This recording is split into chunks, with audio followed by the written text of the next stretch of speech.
My name is Carey Scurry. I'm from Brooklyn, New York, the Mecca of basketball. I formed the organization called the HOOPSTER Journey, which is my story, which is giving back to inner city youth who are on the verge of ruining their lives. So what we do is, what I did was gather a couple of players like myself who have promising careers, went out and by making a bad decision cost us our freedom, was to prison. Today, I want to reintroduce myself back into society and my role as a HOOPSTER Journey. I was born in Newark, New Jersey, and we moved to Brooklyn, again, the Mecca of basketball, where I came across a lot of adversities in this street life. I have a tenant at LIU. I got drafted second round, 37th pick from Utah Jazz. Went on to have a promising career. Went traded to New York Knicks. Signed the rest of the season with them. Contract dispute, went to Greece for a year, came back. Had menial contracts. I started to get depressed about my career, which was feel like to me coming to an end. And I played terrible hopes for myself before I was creating a legend in my own mind. Today, my story should inspire inner city youth who have a crossover jump shot, which they think they'll go to the league. This is not a problem. Have a dream. We all should have a dream. But to face reality, we all don't make it. My organization is to inspire the youth about their aspirations and their endeavors in life. This is for the wannabe Michael Jordans, Kobe's, LeBron's, Curry's, those who have I don't care how good your crossover is or your jump shot, if your book's in right there, they'll never see you. So I'm stressing the importance of education, because I got injured in a car accident in Spain, which I was forced to retire. And there was nothing else to look after that. I was like a fish out of water. I went to try to go back to school. So, and that's what I'm trying to stress, the importance of education. Because in basketball, average life is like 35, and you're going downhill. And what do you do after that? Again, I was like a fish out of water.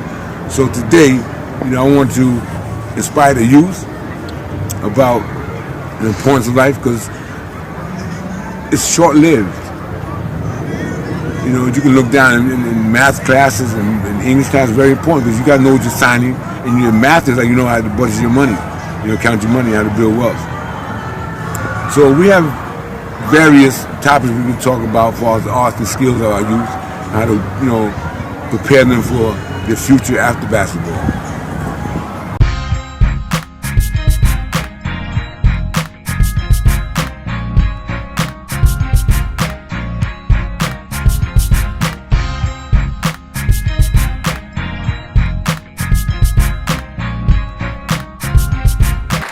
Hi everybody, this is DEBRA COCO, just give me the mic.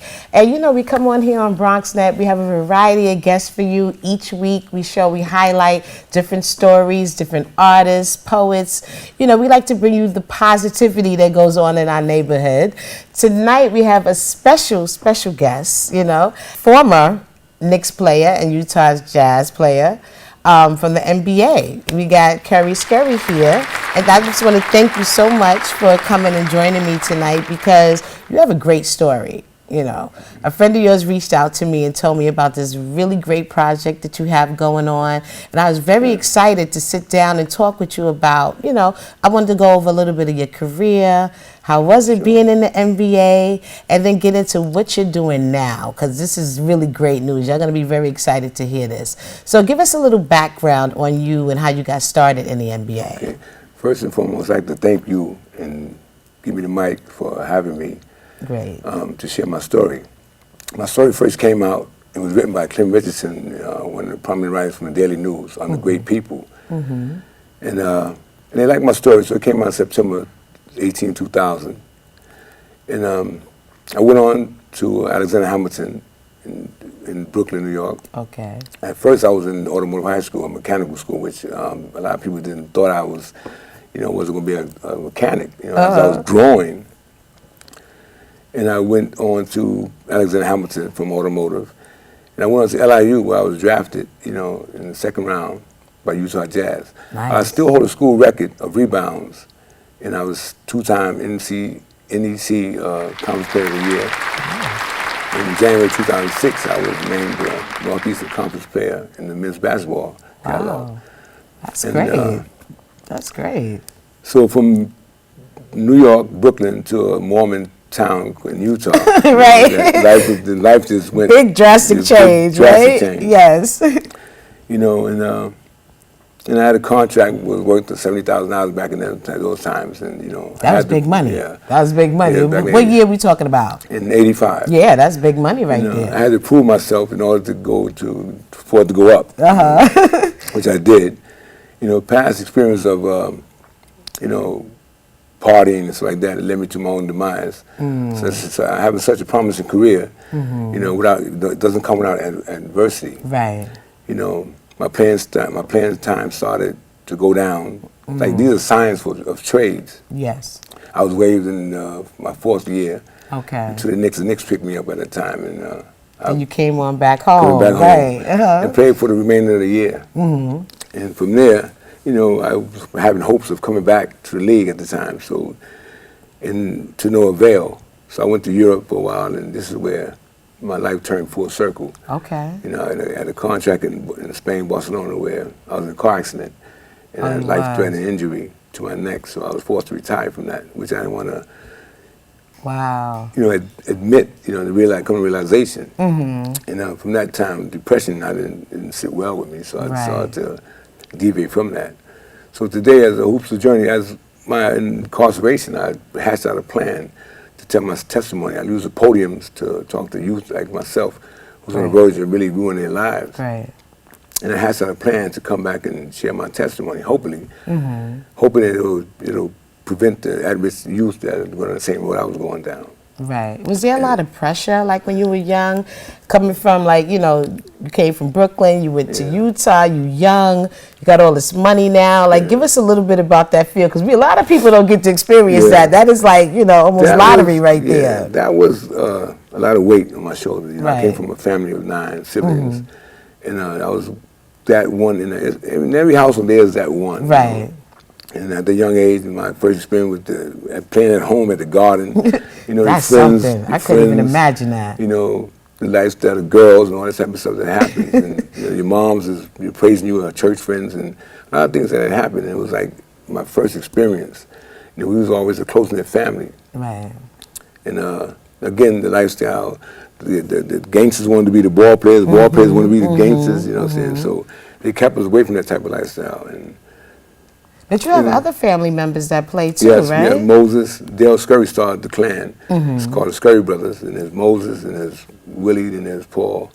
And we had our own team with sub and subs, you know. So, you know, we was very known in the neighborhood. A lot of other rivals, the King family, the Niles brothers, the White brothers. A lot of people that we had, the Fly Williams and the Bill Salas and the Sam Worthings. These guys, Pearl Washington. Wow. Just to name a few. Wow. They had a lot of rivals. So. Yeah. I can imagine, right? A lot of competition and stuff going on around that time. And you had your other side of that, a lot of jealousy going on. Yeah. But, you know, these guys wanted to really be that one. You know of course, right. They don't understand the hard work and what I had to go through. You know, it just didn't come overnight. It's a lot of hard work. So you always played ball? Like, that was like one of the things you did growing up young? My passion was baseball. Okay. At first, when I started to outgrow that. So one day my brother saw that he was short a man, and we were playing against the rivals in the Spanish neighborhood in Williamsburg. And they needed a man. They told me stand in the middle, just don't move. Don't move, don't do nothing, just block them, that's it. And I had to do better than that, so I would come and watch Dr. J play on that series with the 76ers and the Lakers in Boston. So I just mimic his game, and I finally met him. You know. Oh, you did? That was one of my idols. Other than that, it was like in Bedford-Stuyvesant. There's so many.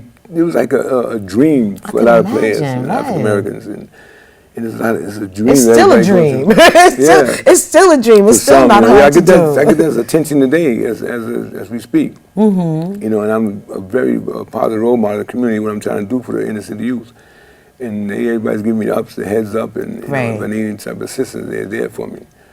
You know, and a lot of kids I see now they forget everything else, the importance of education, because after the car accident. You know, I didn't really wasn't up on my grades and my eligibility to play. Okay. So at that time, I was being pushed through school. You was, right? So because they just wanted you to play. Yeah, it was all about play. the money. It's all about bringing that money in. Bring that money it's in. still like that, I think, today. Wow. They don't really promote, you got to get a certain grades to play. It's like sad. money. That's sad. Because it is. now you use you up, they throw you back out and go get someone else from the community in the schoolyards.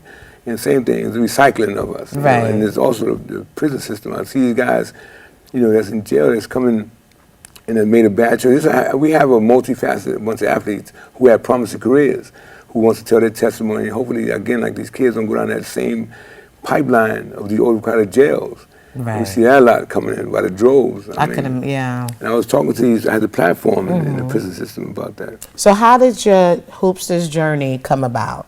How did that come to life for you? Like, was it a particular instance that made you decide that you wanted to do this? Was it something that happened, or you just decided you wanted to share your story and try to help others? This was long demanding. I took enough from the community, so it was about time for me to give back. I was reading an article with Obama on My Brother's Keeper. Okay. So I said, I'm going to be a part of that. So I just hashed out a plan, started with myself as a Hoopsters journey, and to get other players like myself, and to tell that story. And that inspired me. Yes. You know what I'm saying? We have a new president now. Regardless of what color he is, we have a new president, and we should be a part of the solution, not the problem. Right. And this is long demanding. This is like back to the lab right now. Fathers, get back into your son lives, things of that nature. So me and my brother Ice here, we were all trying to come together for that common cause.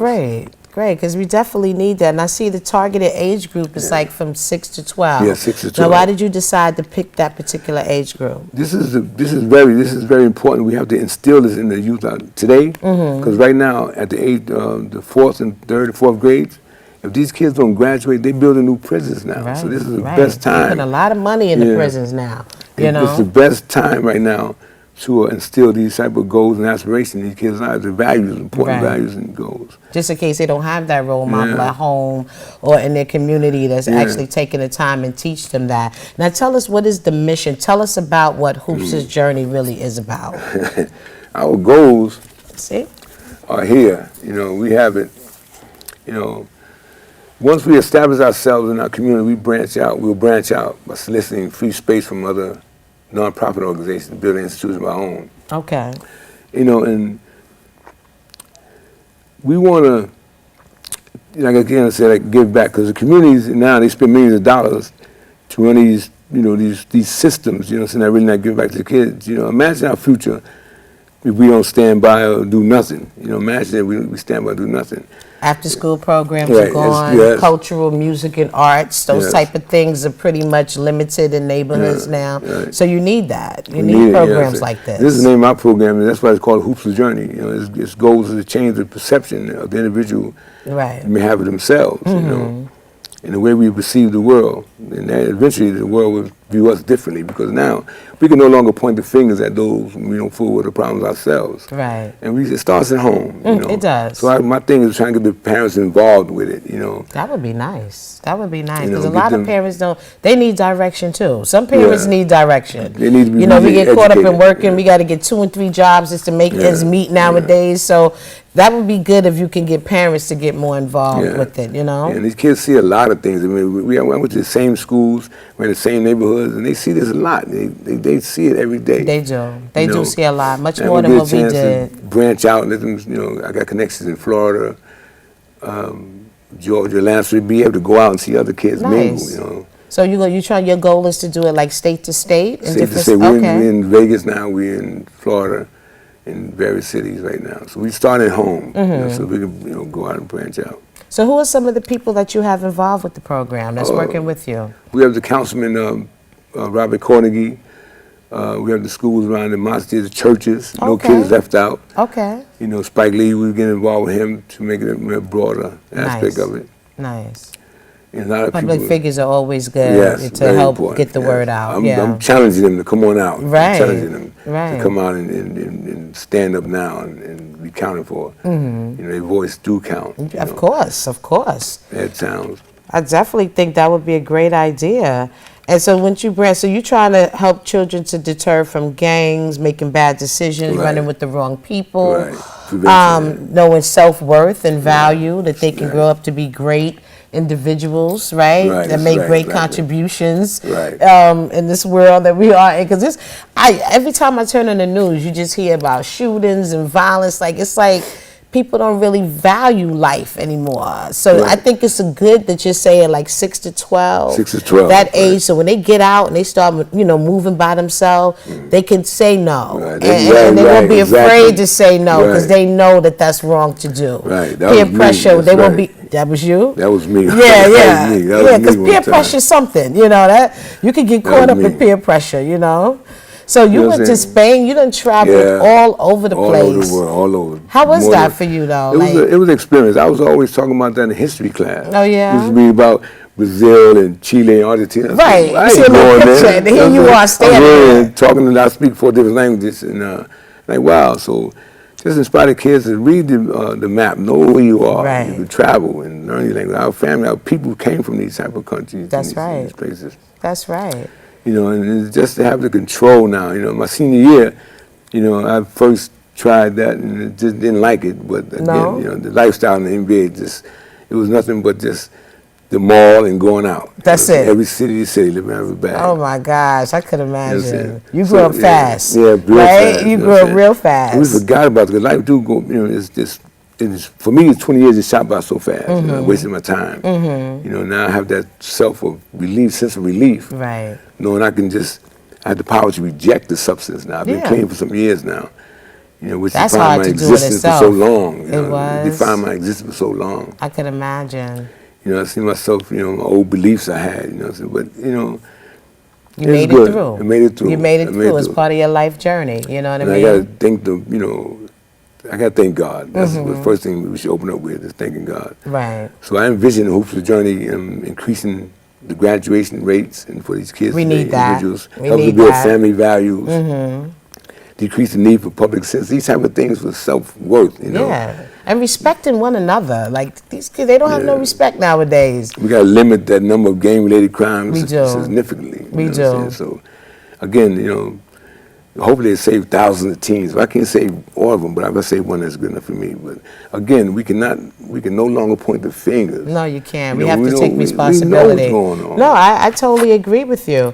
And are you working on a documentary as well? Yes, I saw something. So tell us about that. The documentary is, again, HOOPSTER, my ups and downs back up again. Your personal life story about everything? Okay. Yes. A lot. I'll just give you a little synopsis of it. Yeah, give us a little synopsis. Tell us a little bit.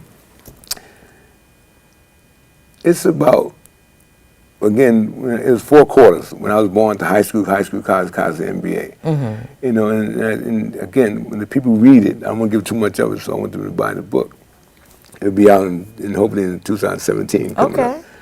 And then you can don't be afraid to come along on a HOOPSTER journey ride. Okay. You find yourself in an unbiased situation of as an individual, because this is not just for ball players. This is also for the scrap hangers on the train station. Right, right, okay. It's for a little bit for everybody. There's a lesson in there for everybody. So so what made you want to tell your story too as an inspiration as well to go along with your recent project? Exactly. Okay. And just give me the mic. Just give me the mic. Right. I share everybody's story. That's my role. We need that. We need sisters like you and get out there and so I don't want my story to die in me. I want the kids to hear it. I want my voices to echo through the neighborhoods. And maybe one day they'll when they come across that, when the opportunity presents itself, they'll come across and say, I remember this guy was talking about that on Give Me the Mic. I'm not going to do it. Just say no. Right. Keep it moving. I mean, sometimes that's all they do. They just need to hear and see somebody that made it through, know it's possible, have some positive feedback. Sometimes that's all it is. Is there anything that really stood out? You got to share at least a story with us from being in the NBA. Anything that really stood out for you as something that kind of changed your life or made a big impact on you while you was in the NBA? To keep it real with you, Barkley said it. He couldn't have said it any better. The difference between a role model and a road model. A role model, if you look at Kobe's and the Tiger Woods, they hit that ball, they can put the ball in the hole, but there's a life after basketball. Off the court, they got caught up in a couple of things. Yeah, they have. The guy from Rice from the Baltimore Ravens, people don't see that part. They don't expose that part. Okay. And that's a role model. You want to be like him, abusing your wife and things of that nature? No. A role model is the 5 Ps. What's that? The proper preparation prevents poor performance. Right, So you I like that. properly prepare yourself, the extra hours in the gym, you come early, leave late. This determination of the extra mile you go in, Right. so you be properly prepared. And these type of things that I wanted to advocate. Get proper rest, eat properly, just say no, take care of your body, and you continue to go a long way with that. Other than that, they don't expose that. These are for the wannabe Michael Jordans, Kobe's, and That's it. I always tell them, I don't care how good your crossover is or your jump shot. If your books ain't right, they never see you. Right. Again, that's a short-lived life. Yeah. At 35, you start going downhill. Give or take, you take care of yourself a little more. So Hoops Journey is a story of determination, achievement, heartbreak, drug abuse, rehabilitation, perseverance in the face of adversity. Okay. So we're doing it like that. So like that. Come along for a ride. Yeah, I like that. Okay. Now, how can they find you? Have any websites or any place they can get more information about your program? Yes, we are on Instagram under A HOOPSTER Journey and Facebook, Carey Scurry at gmail.com. Okay. And you find all the above right there. Now, are you looking for sponsorship, or do you have investors or? We have investors. Okay. Things, and we have an important event coming up. All of them coming out, and I'll be giving them a little dry run of what we're trying to do. Okay. How can they invest in our choosing future? Okay. I'm coming. Can I come? Yes, I would love to come and be a part of that. Yeah. Y'all see the words on the shirt, Hoopster's Journey. Make sure you check it out. Make sure you write him at the email address. Right. And on Instagram, Carey Scurry at gmail.com. And just check out this information. I think this is very positive. And you do annual back-to-school events, leadership workshops, culture emergence activities. That's great. And you have speaking forums. So do y'all plan things monthly? How does that go? We plan things. This is back to school outlet because they do have the BFNY, other nonprofit organizations that we try to piggyback off, use our services. Okay. Other than we don't want to conflict with those things. You know what I'm saying? Just our service is something different. The players are actually getting involved with these kids. That's nice. Hands-on. Right. Realistic stories. Hey, I went to that same school. Hey, I ran down the same street. That's nice. They can relate. The kids can relate to those stories. They can relate. Echoing sound in that heart. They don't get that. This is a realistic, this is a reality, real TV show. Right. I'm excited. I hope, and it's been founded since 2005. Right. So 2017, what would you like to see actually happen? That, what my wish was again, to see the graduation rate rise. And the dropout rate decrease. Yes. And just kids just running up to me saying, Scurry, I'm doing better in school now. I'm doing good in school now. That's my goal right there. See a smile on kids' faces. Wonderful, wonderful. Well, make sure you support the event, support Carey Scurry, and thank you so much for sharing your story. Is there anything else you would like to say before we end the program? Well, again, I want to thank God again. People throughout the world, come join me. The worst thinking that can happen is seeing yourself in a rare, unbiased, rare look of an individual. It's coming out. Buy the book. It's coming out. And I thank you for your time. And thank you. Thank you. I'm excited because this is positive, and that's what we like to share, positive stories here and something that can help our community. And I appreciate you taking the time out. You could just go, you could have bought a house somewhere, just moved and just did fishing all day. You didn't have to give back. So that shows something in your character as well. So that's a great achievement for you. You know what I mean? This is what we're here for. Right. Why are we here? That's true. That's true. To give back, But thank you. And make sure you check us out on BronxNet on Sundays at 10 p.m. right here. Just give me the mic. And, write to me if you want to be on the show. Just give me the mic 12 at gmail.com. Look me up on Facebook and Instagram. Just give me the mic. And we're here. If you have any great show ideas, you want to be a part of the show, make sure you write me. And thank you so much for joining me. We'll be back with more. Yeah, so that's